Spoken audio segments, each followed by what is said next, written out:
बात बताई का हो? केकरा हाथ के खाना मिठाई लगेला, तहरा हाथ के अब केकरा हाथ के मिर्चाई लगेला। भौजाई के। So cute baby.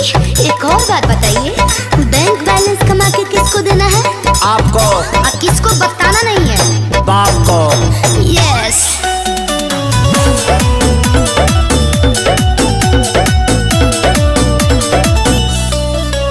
हाँ, कल जुग के है सच्चाई।